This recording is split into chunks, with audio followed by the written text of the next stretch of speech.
Jasmine Crockett said this morning. So given that we know the Iranian government did order an operative to assassinate the president, is there concern that Iran might respond with non-traditional military ways to some kind of strike on Iran, such as another assassination attempt? And has the Department of Justice looked into this last attempt on the president's life? I believe Secret Service and the FBI have looked into the 2 assassination attempts that took place against the president, both of which were sad days in our nation's history.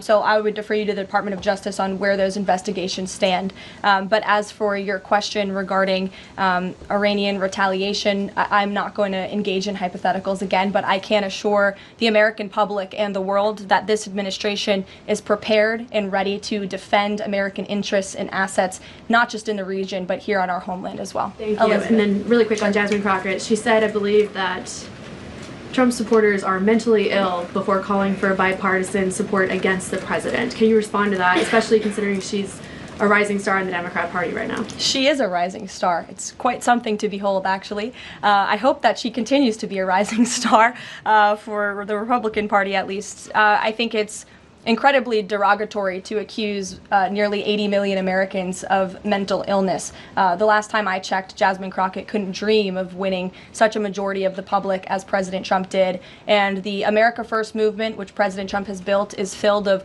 hardworking patriots, the forgotten men and women, business owners, law enforcement officers, nurses and teachers, and middle America, as we all know, from where you all grew up, outside of this beltway. That's who makes up this president's movement. And Jasmine Crockett should go to a Trump rally sometime and she can see it for herself. Hey everyone, welcome back to the channel.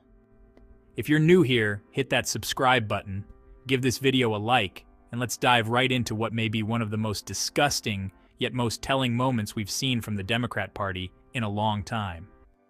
Now let's not gloss over the backdrop of this whole conversation, because this wasn't just about one offensive quote. The question before this was about assassination attempts on President Trump. Think about that. This administration had to address not one but 2 assassination attempts.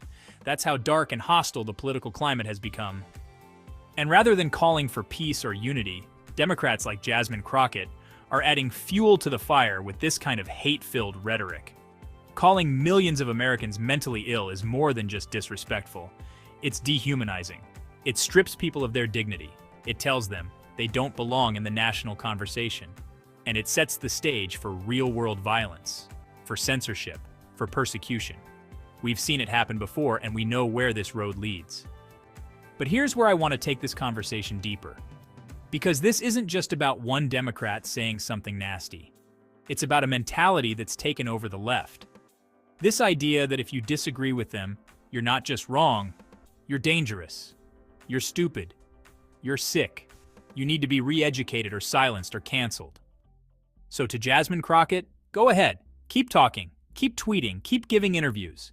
Because every time you open your mouth and insult the very people who keep this country running, you expose exactly what your party has become, a smug, out-of-touch, condescending ruling class that looks down on the people they're supposed to represent.